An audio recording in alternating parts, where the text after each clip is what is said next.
Back to Rauscher Racing Weekly. We just wrapped up the final race of 2020 that we will be continuing on after January with the point season at Red Bluff. But this weekend we did okay with the little motor that we had to put on since his big motor was pushed a head gasket the last race. So how did you feel he did this past race?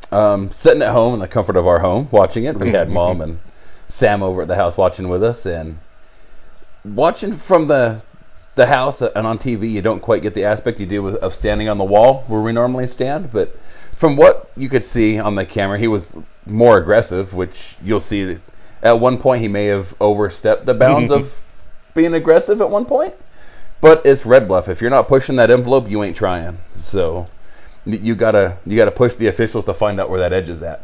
Yeah. And you got to push yourself as a driver to find out where that edge is at, and car control and whatnot. And you'll see in the video that he pushed the limits. I know you could see that from being at the track. Oh yeah, he definitely pushed the limits. It was definitely a Hail Mary trying to make it at the end. So yeah. I mean, didn't transfer out of the B, but he went for it. He got a big pep talk by a fellow driver from the 500 class. Just go for it. You can't find the edge unless you go for it. So right. You can't find the edge until you go over it, and then you're like, oh, well, that was a little bit too far. But as a driver, from watching from the house, he did his job. He did what he could do. Yep. With what he had on the night. Obviously, the dirt's changing. Even from last week, the dirt was better, but this week, just looking at qualifying times, the dirt was better. It was hero dirt this week, right? Big time. And right after his heat race, me and Evan said, we need more gear, so we threw more gear at it, and I think we should have thrown maybe not quite as much gear at it for the B main, but right. You live, you learn. We'll go from there. Right. I mean, Red Bluff, they set a record. They had 203 carts. It's the first time ever in Red Bluff history that they had over 200 carts on the property. It was packed in there. There was people that Brent has raced with from Oregon that came down and ran. Right. They didn't have a very good night, but it was good to see them. Right. I was kind of thinking that the big car count was because Oregon's being shut down. They can't do anything up there. So nope. There's absolutely no racing going on up there. So yeah, they're all getting stir crazy. They want to race, and right. I don't blame them. Yeah, they want to get it where they can for sure. And me and you've been there. Right. Oh yeah, yeah, for sure. So we'll take a look at his race and be back with Brent and Evan.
All right, coming to green here in the 250 Intermediate B main. Please stay green the whole way.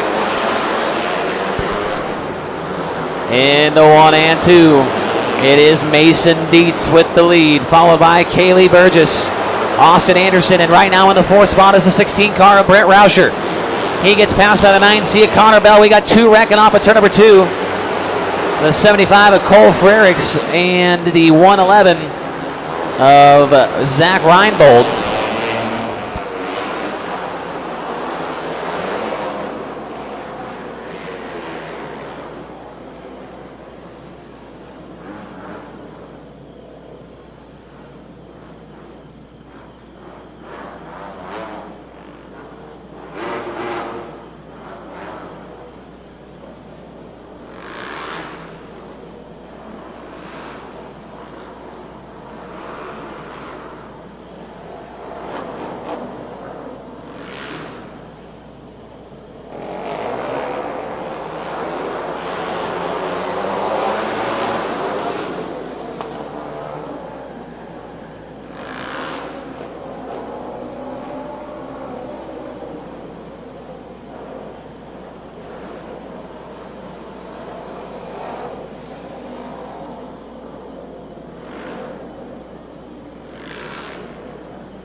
Green lights are back on.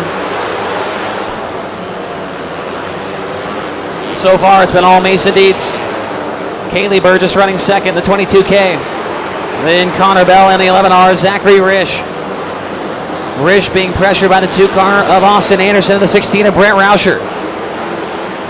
As Ryan Hirschbach slides by the 9 or the 8S of Dalton Schrum. Here comes Rauscher to the inside. Nope, can't make it happen there. Dietz pulling away with the race lead. Look at Risch, man, up there on the top shelf, kicking the dust up. Yeah, Zachary Risch in the Papa's Beef Jerky 11R trying to track down Austin Anderson, ripping the outside of the racetrack in turns 1 and 2, but is not able to chip in to the advantage there. He's getting higher and higher every lap there, Elijah. I'm not sure what's going on. He's about to hit the wall here in a few laps. Now Rauscher goes underneath him. Oh! Risch tries to throw the block. They get together and keep on going. Brent Rauscher now into that 5th spot. We'll see if he can track down the 2 of Austin Anderson. It's Anderson in 4th. Connor Bell runs 3rd. Kaylee Burgess 2nd. And Mason Dietz leads it with 9 laps complete. Rauscher's got to make up a lot of time, but Austin Anderson got sideways off the 2nd corner right there. And Rauscher is definitely going to close in a little bit this time. It was Anderson at a 9.885 and Rauscher at 9.7. And Anderson again sideways off the 2nd corner. Yeah, the 2 car really pushing it with 4 laps to go, and that has allowed Brent Rauscher to close to within a second now. Rauscher, not only him, but we got a wreck in turn 1. Caution's got to come out here for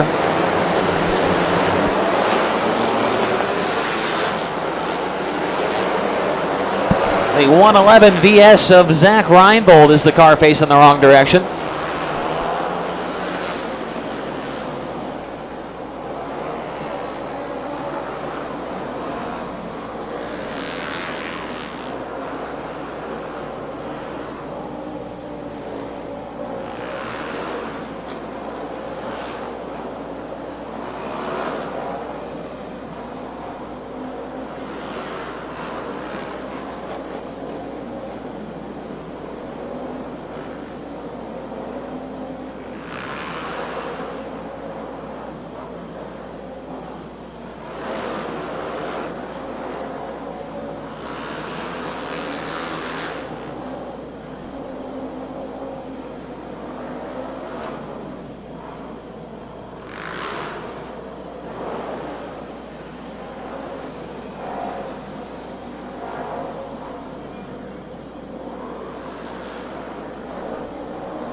So the 45M of Mason Dietz being called for a jump start for starting the race on the back straightaway.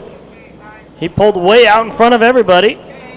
And so now we're moving somebody else up into the front and docking the 45M 2 spots.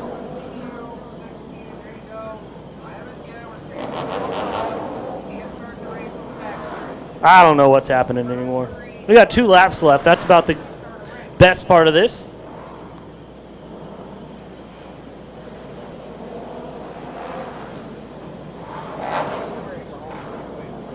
So 45M goes back to 3rd.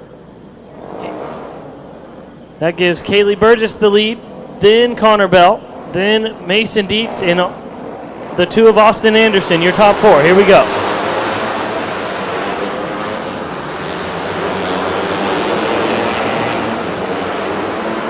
White flag in the air, 1 lap remaining in this 250B main. Kaylee Burgess into turn 3, off of turn 4, gets the win. Oh, we're wrecking each other for the 4th and final transfer spot. We're still wrecking. Zachary Risch gets it.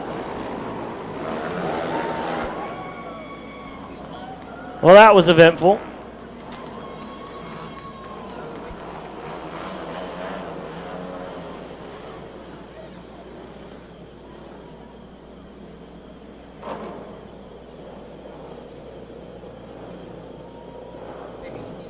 So Kaylee Burgess wins it. Connor Bell 2nd, Mason Dietz 3rd, and Zachary Risch transfers into the main event in the 11R.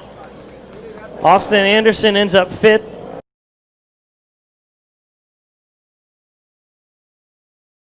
Welcome back to race fans to Rauscher Racing Weekly.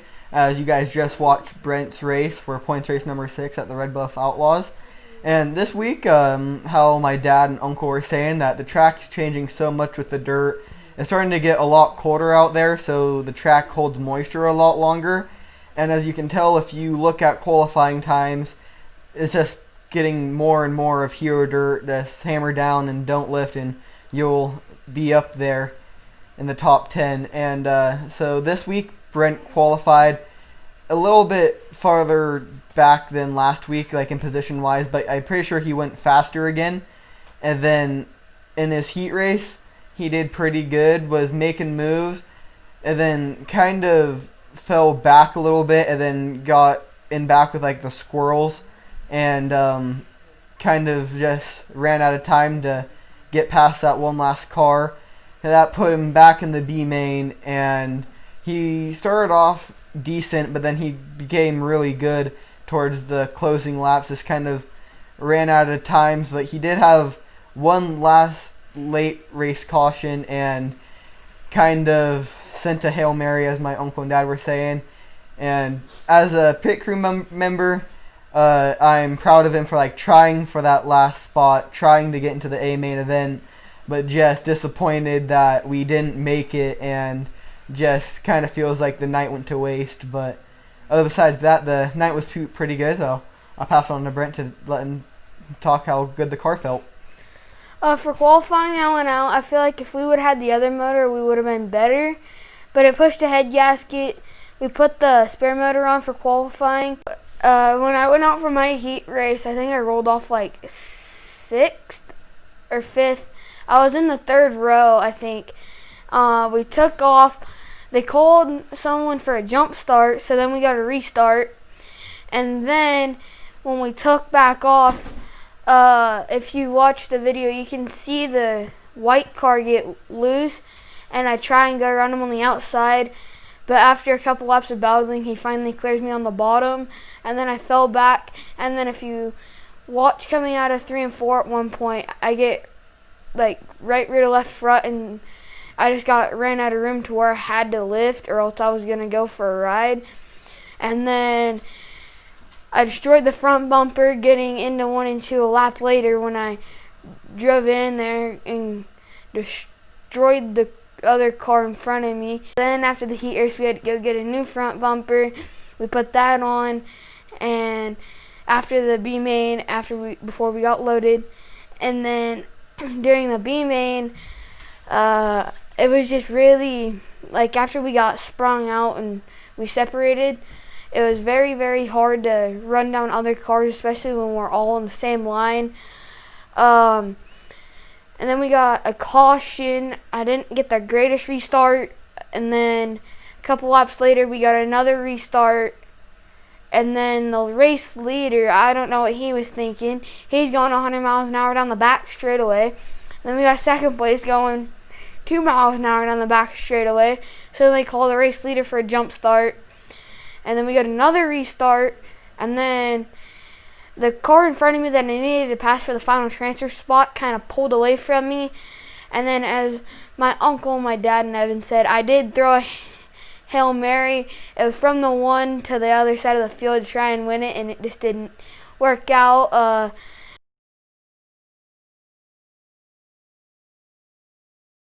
Welcome back to Mom's Corner. I'm Samantha Rauscher. I'm Kim Rauscher. And this week we are going to talk about the things that our boys do outside of racing. We talk a lot about racing, and it is kind of everything they do. But we work hard to raise humble kids as well, and to give back using their racing, their structure, just showing them that there are other things out in the world besides racing. So as you've heard, both Brent Rauscher Motorsports and Rauscher Racing sponsor different things within the racing community. But we also like to take our cars out to different educational events, car shows, just to show people that there is something else out there. It would amaze you that people don't realize that our kids, especially when they were younger, 4 and 5 and up, get in these cars and go 60 miles an hour. So we tend to take them out and show them off and educate other people about them. We like to do that. We like to let the kids get in and out of the cars. Mm-hmm. Little kids love race cars. We started that back when my husband David raced, when Derek raced. We always took the cars out to car shows. It not only gets our sponsors out there, but it does educate the community about race cars. So typically we're the only race cars on the property unless it's a race car show. Mm-hmm. So, the kids all flock right there to us. So we always make sure we get pictures. They get to see how the cars work and stuff like that. Even earlier this summer, we did one in the community. The Cold Springs community had put together a car show, and we got to let the kids go and climb in and out of the cars and see the race cars then. I think one of the earliest ones that we ever did was the boys at the time were playing t-ball and baseball, and David and Derek were racing, and David took his Pro Stock over and parked it kind of in between the 4 fields, and it was a big deal for those baseball kids to kind of see a real race car up close. That was kind of that was a lot of fun. Yeah, that was a big one. Right there in the middle of all of the fields and the center of attention. So the kids really enjoyed that. So do the parents. The parents love it too. Mm-hmm. Something else that some of our we've kind of done is Brent does some fundraisers or food drives to give back to his local school or local adoption families, So he's done that for the last couple years to make full Thanksgiving meals, which is kind of just something he thought of, and then we took off. We put on Facebook, we add our sponsors too, and just get them out there. They usually get involved and help that. Do you want to talk about something that you guys have done? We're very passionate about Project Bear Hugs.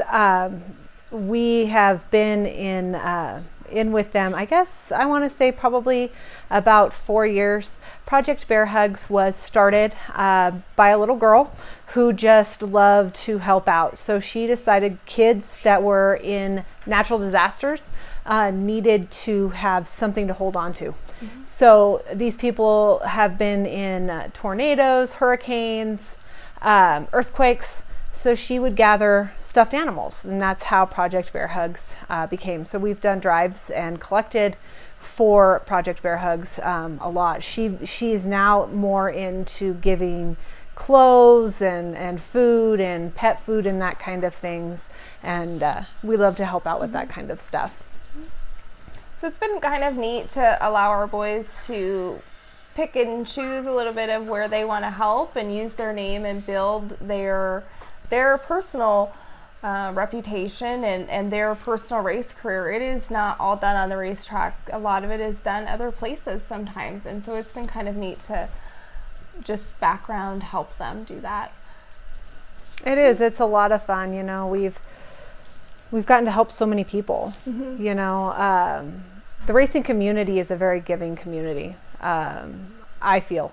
So a lot of times somebody in the racing community will, you know, get injured or somebody gets sick. Everybody passes a helmet. We've done that. We've done that when we were doing the baseball for chance. And we every track we went to, we passed the helmet through the stands. So, you know, I don't think you can take that. That is like an amazing thing that our kids have done. So they get to learn how to give back and what it is to be a giving person and what life is really all about.